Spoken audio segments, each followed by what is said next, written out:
Hello student, welcome back to our channel IPMET by LPT।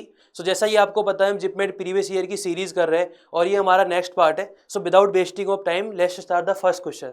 The question is floor of a room is 15 meter 17 centimeter long and 9 meter 2 centimeter broad. तो what is the least number of square tiles required to pave the floor? तो सबसे पहली चीज तो question तो बाद में हम देखेंगे। सबसे पहले हमें क्या दिख रहा है कि ये मीटर में और सेंटीमीटर में, सिमिलरली ये भी मीटर में ये भी सेंटीमीटर में। तो हम मेंसुरेशन में हम शुरू से बोलते आ रहे हैं कि भाई जो यूनिट हमें लेनी है वो हमें सेम यूनिट लेनी है। तो बताओ क्या करेंगे, इसमें क्या हो जाएगी यूनिट, इसको अगर हम सबको सेंटीमीटर में कन्वर्ट करें तो क्या बन जाएगा 1500 plus 17 that is 1517 centimetre. Similarly ये कितना हो जाएगा 902 सेंटीमीटर। तो हमें जो लेंथ और ब्रेड्थ है, जो हमारी जो उसकी फ्लोर है उसकी लेंथ और ब्रेड्थ क्या हो गई 1517 और 902। उसके बाद क्वेश्चन ने क्या बोला है कि हमें least number of square tiles use करनी है फ्लोर पर बिछाने के लिए। तो बेसिकली क्वेश्चन क्या है, एक हमारे पास ग्राउंड फ्लोर है और उस पर हमें नंबर ऑफ टाइल्स बिछानी है। इस तरह बिछानी है कि भाई जो सारी की सारी टाइल्स है वो स्क्वायर हो, स्क्वायर के अलावा हम कोई और टाइल्स यूज ना करें। और इस तरह यूज करना है कि हमारे पास जो टाइल्स है वो मैक्सिमम मिनिमम से मिनिमम टाइल्स यूज करे। ठीक है, तो बेसिकली आइडिया क्या होगा, अगर हमें मिनिमम टाइल्स यूज करनी है इसका मतलब क्या हुआ कि जो हमारी टाइल है उसका जो हमारी स्क्वायर टाइल्स होगी उसकी जो लेंथ और देखो स्क्वायर है तो बेसिकली उसकी लेंथ ब्रेड्थ सेम ही होती है, जो उसकी जो साइड है वो मैक्सिमम से मैक्सिमम लेने की कोशिश करेंगे। समझ में आ रही है बात? तो बताओ, देखो आइडिया सोचो हो क्या रहा होगा। देखो ये मान लो हमारा एक हमारा रेक्टेंगुलर फ्लोर है, ठीक है। इसकी ये मान लो हमारे पास 1517 इसकी ये होगी हाइट लेंथ मान लेते हैं और ये बन गया 902 हमारे पास ब्रेड्थ हो गई इसकी। ठीक है, हुआ क्या होगा, लेट सपोज हम x सेंटीमीटर वाली साइड की एक टाइल बिछा रहे हैं। तो इस तरह से टाइल बिछाते जाएंगे हम, ये भी x है, ये भी x है, ये भी x है, ये भी x है। इस तरह से हम सारी टाइल बिछा दी x x x। ठीक है, मान लो ऐसे हमने n टाइल्स बिछाई, एक साइड की बात कर रहे हैं जिससे मैं आइडिया समझ में आते करना क्या। तो मान लो हमने x x सेंटीमीटर की n टाइल्स बिछा दी, इसका मतलब क्या हुआ x x x x n times add हो रहा है। तो बेसिकली x इंटू n क्या हो रहा होगा 1517। सिमिलरली इधर की तरफ हम देखें, मान लो इधर की तरफ हमने वाइट टाइल्स बिछाई, तो बेसिकली क्या बनेगा, ये बनेगा भाई x अब n1 n2 मान लेते हैं, तो x into n2 equal to 902। तो हमें क्या समझ में आया, जो x है वो 1517 का भी फैक्टर है और जो ये 902 का भी फैक्टर है। और हमें इस तरह से x की वैल्यू लेनी है कि जो नंबर ऑफ टाइल्स कम से कम यूज हो, मतलब साइड जो है हमारी टाइल्स की वो मैक्सिमम होनी चाहिए। तो इसका मतलब क्या हुआ, x क्या होगा, x होगा हमारा highest common factor in 1517 and 902। तो बेसिकली जो x है वो क्या है, x वो क्या होगा SCF ऑफ 1517 और 902, इसका हमारा SCF आएगा। क्लियर है कंसेप्ट यहाँ तक कि भाई इसमें हमें SCF की नीड क्यों पड़ी, ये वाला हमें आइडिया समझ में आना चाहिए था। अब हम बात आती है कि भैया SCF निकाल सकते हैं, निकालो SCF कितना आएगा, इसको ब्रेक कर लो, इसको ब्रेक कर, देखो 11 से कट हो रहा है और 2 से भी कट हो रहा है, तो एक बार 2 से कट करेंगे तो कितना आ जाएगा, ये हमारे पास हो गया 22 से काट लो तो ये हो गया 4 टाइम्स गया 88 और ये हो गया हमारे पास 2, दैट इज ये बन गया हमारे पास 41। इधर से ये आ गया, इधर से इसको ब्रेक करेंगे इधर आएगा, इसको ब्रेक करेंगे तो आएगा 41 इंटू 37। तो बेसिकली हमने ब्रेक किया तो मतलब हाईएस्ट कॉमन फैक्टर क्या आ गया हमारे पास, देखो इसमें दोनों में कॉमन पार्ट कौन सा है 41। तो 41 is the highest common factor. इसका मतलब क्या हुआ, जो हम टाइल्स यूज करेंगे उसकी जो साइड है वो क्या होगी 41 सेंटीमीटर, क्योंकि उससे ज्यादा बड़ी यूज करने पर हम स्क्वायर टाइल्स सारी यूज नहीं कर पाएंगे। तो बताओ कितनी टाइल्स यूज करनी पड़ेगी। टाइल्स यूज करने का तरीका क्या है कि जितना हमारा एरिया है फ्लोर का उसमें हम डिवाइड कर देंगे जितना एक टाइल्स के एरिया से। तो एक टाइल का एरिया कितना होगा, area of one tile, area of one square tile कितना होगा हमारे पास 41 इंटू 41, 41 इंटू 41। तो बताओ टोटल क्या हो जाएगा हमारे पास, टोटल नंबर ऑफ टाइल्स कितनी हो जाएगी, नंबर ऑफ टाइल्स हो गई हमारे पास, टोटल एरिया ऑफ फ्लोर कितना है 1517। तो रेक्टेंगल का एरिया क्या होता है लेंथ इंटू ब्रेड्थ, मल्टीप्लाई कर लो और 41 डिवाइड बाई 41। ये इससे कट जाएगा कितने टाइम्स 37 टाइम्स, ये इससे कट गया हमारे पास 22 टाइम्स। इसको मल्टीप्लाई करेंगे तो क्या हो जाएगा, देखो मल्टीप्लाई करने की भी नीड नहीं है, हमें पता है 7 और 2 है, 7 और 2 का यूनिट डिजिट क्या हो गया 4। तो मतलब 4 कहाँ पे आ रहा है यहाँ पर, इसका मतलब देखो इन दोनों को मल्टीप्लाई कैसे करेंगे, तो इसको करेंगे 2 से 7 से, तो इन दोनों को मल्टीप्लाई करने पर यूनिट डिजिट क्या आएगी 4, और 4 केवल एक ही ऑप्शन में, ऑप्शन नंबर सी में। तो इसके बाद हम आगे गए ही नहीं, हम क्यों मेहनत करें मल्टीप्लाई करने की, जब हमारा काम ऑप्शन की मदद से हो रहा है। तो क्या हो जाएगा आंसर इस क्वेश्चन का, option number see that is 814। समझ में आ गया। तो इसमें कंसेप्ट था, कंसेप्ट SCF का अच्छा कंसेप्ट यूज हुआ है। उसके बाद हमने हमारा स्मार्ट वर्क किया, स्मार्ट वर्क कैसे किया है कि हमने यूनिट डिजिट वाला आइडिया ले लिया, जिससे हमारा तुरंत आंसर आ गया, मल्टीप्लाई करने की नीड नहीं हुई। समझ में आ गया पहला क्वेश्चन, थोड़ा सा ट्रिकी क्वेश्चन है, ठीक है। नेक्स्ट क्वेश्चन की तरफ मूव करते हैं। नेक्स्ट क्वेश्चन क्या है, 2 person A and B start from same point. तो 2 पर्सन है ए और बी जो सेम पॉइंट से स्टार्ट हो रहे हैं, ठीक है, ये वो पॉइंट मान लेते हैं, चंडीगढ़ टू अंबाला। तो ये चंडीगढ़ है और ये अंबाला है, ठीक है, यहां से स्टार्ट हो रहा है। उसके बाद क्या हुआ, distance between Chandigarh and Ambala है 60 किलोमीटर। तो हमें यहाँ से यहाँ तक की जो डिस्टेंस है वो कितनी दी हुई है, 60 किलोमीटर, ऐसा कुछ हमें अभी तक पता हुआ है। देखो स्पीड टाइम एंड डिस्टेंस वाले जो क्वेश्चंस होते हैं उसमें बेसिकली हम एक डायग्राम बना लेते हैं, उससे क्या होता है, उससे हमें दिखने लगेगी चीजें, क्वेश्चन बार बार पढ़ना नहीं पड़ेगा, हमें यहाँ पे आसानी दिखने लगेगी। उसके बाद क्या हुआ, दोनों ने सेम टाइम पे स्टार्ट किया, ठीक है, कर दिया। अब क्वेश्चन ने क्या बोला है, क्वेश्चन ने बोला है कि speed of A is 4 kilometre per hour slower than B. तो अगर इसकी स्पीड एक्स है तो इसकी कितनी हो जाएगी, x + 4, क्योंकि b की स्पीड 4 किलोमीटर पर आवर ज्यादा है किससे, a से। चलो बहुत अच्छी बात है। इसके बाद क्या हुआ, b वैन रीच अंबाला। अब ऑटोमेटिक वाली बात है कि भाई b की स्पीड ज्यादा तो b पहले अंबाला पहुंच जाएगा, ठीक है। तो b van reach Ambala start back via Y some route without taking same route. Basically क्या हुआ कि जिस रूट से b गया उसी रूट से b वापिस आ रहा है। तो हुआ क्या होगा, पहले b पहुंचा होगा फिर वापिस आया होगा। तो ठीक है, ऐसे स्ट्रक्चर बनी होगी, पहले b पहुंचा फिर b वापिस इसी रूट पे आ गया, ठीक है। And meet A who was still 12 kilometre away from Ambala. तो इनको मान लो कि यहाँ पे इनकी मीटिंग पॉइंट हुई ए और बी की। तो ए इधर से आ रहा था और बी इधर से आ रहा होगा घूम के, ठीक है। यहाँ से यहाँ तक की डिस्टेंस कितनी दे रखी है मुझे, 12 किलोमीटर। क्यों दे रखी है, क्योंकि ये वही तो ये तो डिस्टेंस है अंबाला से ए के लिए, ठीक है। अब बताओ ये डिस्टेंस कितनी है, ये हो गई 48।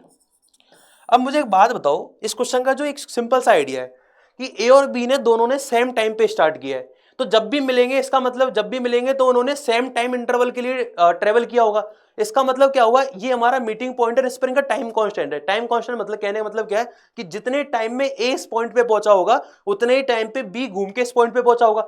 तो बताओ टाइम का हमारा दोनों तरफ टाइम को कांस्टेंट कर रहे हैं। तो ए की स्पीड एक्स है, ए ने 48 किलोमीटर डिस्टेंस की, तो उसने कितना टाइम लिया होगा, 48 डिवाइड बाई एक्स, क्योंकि टी का फॉर्मूला क्या होता है, डिस्टेंस अपॉन स्पीड, वही किया है। सिमिलरली बताओ बी ने कितनी डिस्टेंस कवर की है, बी ने देखो पहले तो 60 तो उसने कंप्लीट कर ली थी और 12 और घूम के आया, तो कितनी डिस्टेंस कवर की है बी ने, 72, 60 + 12, उसकी स्पीड कितनी थी, x + 4।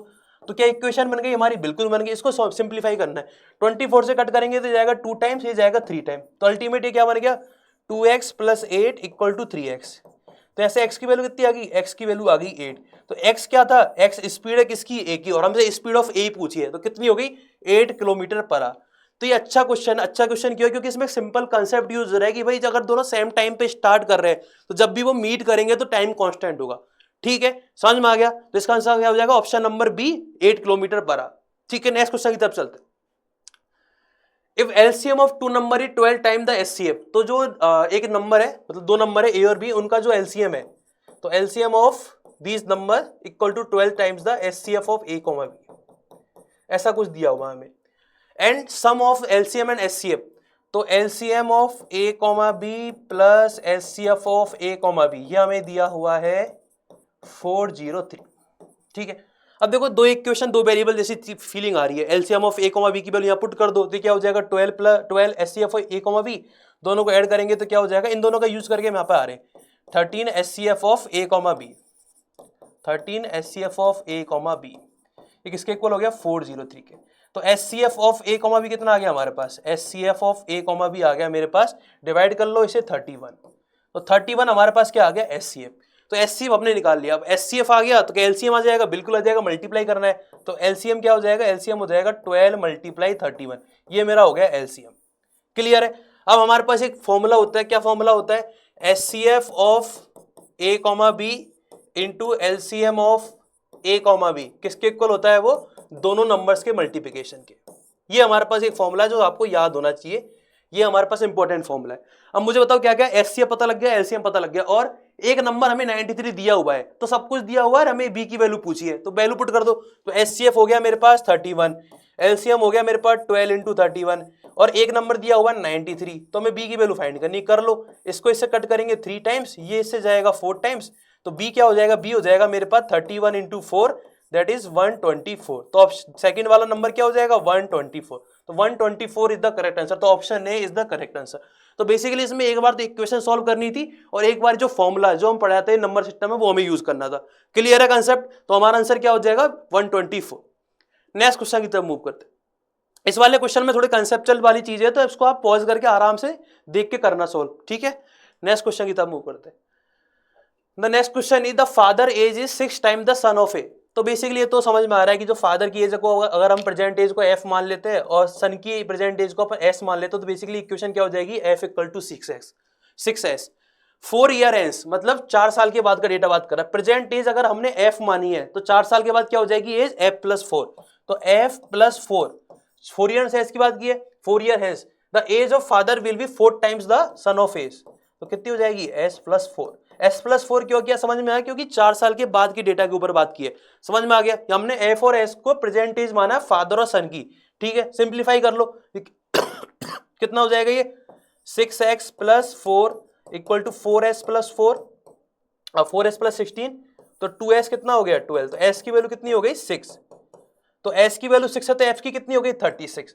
तो मतलब फादर की एज तो 36 है और सन की एज कितनी है 6। तो कौन सा आंसर हो गया ऑप्शन नंबर ए 6 एंड 36। समझ में आ गया कैसे करना था? आसान क्वेश्चन है। नेक्स्ट क्वेश्चन की तरफ चलते चलो। 3 year ago age of Amisha and Namisha is 8:9। तो बेसिकली 3 साल पहले का डेटा, प्रेजेंट डेटा की बात नहीं की है इसमें 3 साल पहले डेटा की बात की है। तो ये प्रेजेंट का डेटा मान लेते हैं और ये 3 साल पहले क्या हुआ 8:9 3 ईयर्स बैक, ठीक है। और क्या हो रहा है प्रेजेंट से 3 ईयर्स बाद, ये बोला है 3 ईयर्स के बाद क्या हो गया 11:12 ऐसा कुछ दिया हुआ है।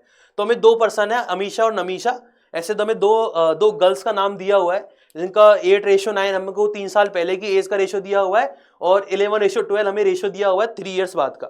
क्लियर है यहाँ तक? क्वेश्चन समझ में आ गया। अब मुझे एक बात बताओ, इसमें बेसिकली 2 इक्वेशन 2 वेरिएबल बननी है, समझ में आना है। तो मान लो कि 3 साल पहले जो एज थी अमीशा और नमीशा की वो हमने मान ली इसी रेशो में ए और एन, तो कितना हो गया 8:9। अब मुझे एक बात बताओ 3 ईयर्स तो ये और 3 ईयर्स बाद तो टोटल 6 ईयर का गैप आ गया। तो 6 अपन क्या हो जाएगी इक्वेशन a प्लस 6 और n प्लस 6, ये कितना हो जाएगा 11:12। तो ऐसे ही हमारे पास 2 इक्वेशन बन गई, इन्हें हमें सॉल्व करना है। सॉल्व कर लेते, इधर सॉल्व कर लेते। क्या होगा बताओ? ये हो गया 9a इक्वल टू 8n और सेकंड इक्वेशन क्या बनेगी 12a plus 72 equal to 11n plus 66। तो 12a minus 11n plus 6 equal to 0, ठीक है। और एक इक्वेशन है 9a minus 8n equal to 0, ठीक है। बस a की वैल्यू यहाँ रिप्लेस करनी है या फिर कोई और तरीके से इसको 4 से मल्टीप्लाई कर को इसको 3 से मल्टीप्लाई करके माइनस कर दो तो करो डायरेक्ट। तो ये कट जाएगा डायरेक्ट 36 बनेगा, इधर हो जाएगा माइनस 33a और इधर बनेगा माइनस 32। तो टोटल हो गया minus 3n sorry minus n। इधर क्या बनेगा? इधर बनेगा हमारे पास प्लस 18। तो n की वैल्यू क्या हो गई? n की वैल्यू यहाँ से आ गई 18। तो n आ गया 18, n की वैल्यू 18 आ गई तो यहाँ से हम a की वैल्यू निकाल सकते हैं कितनी आ गई 16। तो a यहाँ से आ जाएगा हमारे पास 60। तो नमीशा की जो एज है हमारे पास 3 ईयर्स एगो वो कितनी है 16 और नमीशा की जो एज है 3 ईयर्स एगो वो 18 है और अमीशा की 3 ईयर्स एगो कितनी है 16। तो प्रेजेंट एज क्या हो जाएगी अमीशा की? प्रेजेंट एज हो जाएगी 16 प्लस 3 दैट इज 19 ईयर्स। इसमें गलती क्या होती है, इसमें लोग 16 को आंसर पिक कर देते हैं जो गलत है। क्यों? क्योंकि जो हमने 16 ए जो माना है वो क्या माना है 3 ईयर्स है, वो 3 ईयर्स एगो की हमने एज मानी है, ठीक है। तो 3 साल पहले की हमने एज मानी है 3 साल, तो हमें 3 साल पहले वाला डेटा में ए दिया हुआ है, प्रेजेंट एज निकालने के लिए हमें 3 ऐड करना पड़ेगा।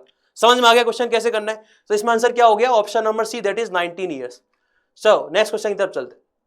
If sin alpha and cos alpha are the root of the equation ax square plus bx plus c equal to 0, तो बेसिकली इसमें हमें 2 रूट दे रखे हैं, इक्वेशन दे रखी है और हमें एक रिलेशन पूछा है। तो जब भी ऐसे क्वेश्चन आए तो हमारे पास तरीका होता है कौन सा, सम ऑफ रूट और प्रोडक्ट ऑफ रूट वाला। तो हमने सम ऑफ रूट का फॉर्मूला बताओ। तो सम ऑफ रूट क्या होगा? तो सम ऑफ रूट हो गया sine alpha plus cos alpha, क्या होता है माइनस बी बाई ए, ठीक है। और प्रोडक्ट ऑफ रूट क्या होगा साइन अल्फा कॉस अल्फा, क्या हो जाएगा सी बाई ए। अगर हम दोनों तरफ स्क्वायर करते हैं, दोनों तरफ स्क्वायर करेंगे तो क्या आ जाएगा sine square alpha plus cos square alpha plus 2 sine alpha cos alpha, कितना हो गया B square divide by A square. इसमें क्या होगा? इसमें होगा साइन अल्फा कॉस अल्फा। अब देखो sine square theta plus cos square theta तो 1 होता है और साइन अल्फा कॉस अल्फा की वैल्यू हमें पता है, तो बस रिप्लेस कर दो। तो ये क्या बनेगा, ये बनेगा 1 प्लस ये हो गया 2c/a equal to B square divide by A square. A square से मल्टीप्लाई कर दो, बी स्क्वायर की वैल्यू आई जाएगी, क्या हो जाएगा A square plus 2ac that is B square. तो बी स्क्वायर की वैल्यू क्या हो गई ए स्क्वायर प्लस 2ac, तो A square plus 2ac that is option number C is the correct answer.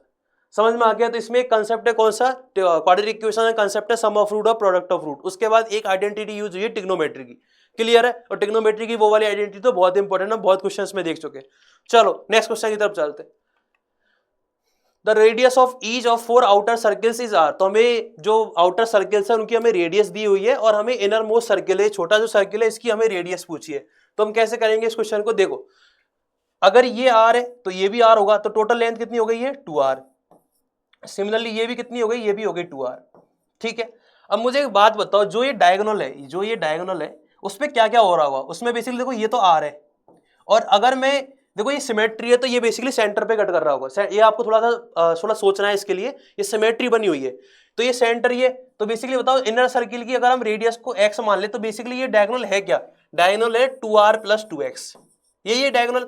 और अगर हमारे पास फॉर्मूला है, हमारे पास देखो ये एक सर्कल ए स्क्वायर है, ये 90 डिग्री का एंगल है, तो हम डायगोनल निकाल सकते हैं पाइथागोरस थ्योरम से। देखो 2r स्क्वायर, तो बताओ क्या होगा, ये जो लेंथ है वो क्या हो जाएगी, ये हो जाएगी हमारे पास 2r का स्क्वायर प्लस 2r का स्क्वायर। कैसे निकाली, पाइथागोरस थ्योरम का यूज करके निकाला है। तो अल्टीमेटली क्या बन गया, ये बन गया 4r square that is 8r square, तो रूट ऑफ 8r स्क्वायर ये हमारा बन गया।